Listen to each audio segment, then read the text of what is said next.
Sa kuwang ito sa Sampaloc, Maynila, makikita ang isang residenteng aligaga. Maya-maya may kumislap na ikinahulog ng yero at naging mitya ng sunog. Dito na nagbayanihan ang mga magkakapitbahay kabilang ang babaeng ito na dali-daling binugahan ng tubig mula sa hose ang apoy.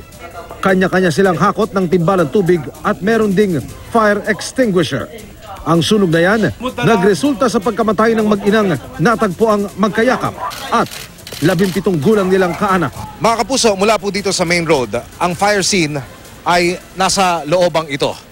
Mula po rito sa bungad, humigit kumulang 4 na bahay ang layo ng bahay na nasunog.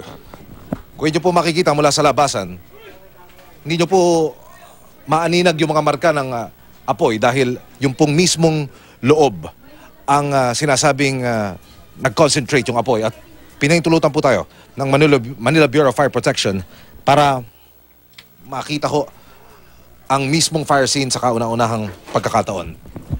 Saan po nakita, sir, yung mga katawan ng mga biktima? Dito sa taas, sa second floor po. Dito sa taas. Okay. Pag akyat mo ng hagdanan, nandun sa harapan yung dalawa at saka yung isa banda rito. Yung mag-ina, dun banda sa dulo na aakyat. Sinubukan nilang aakyat sana palabas na may exit papunta sa kabilang bubong. Dito naman yung isa.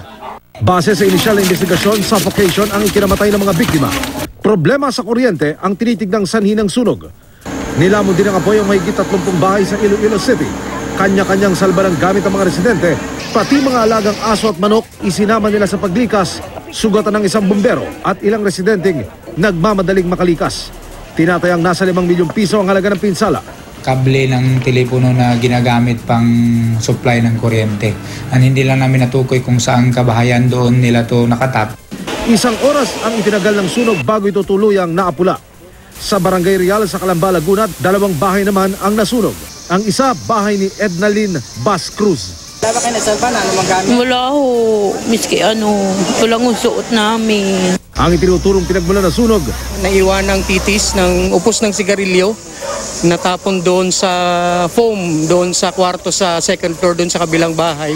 Walang nasawi sa insidente. Ako si Emil Sumangil, ang inyo saksi.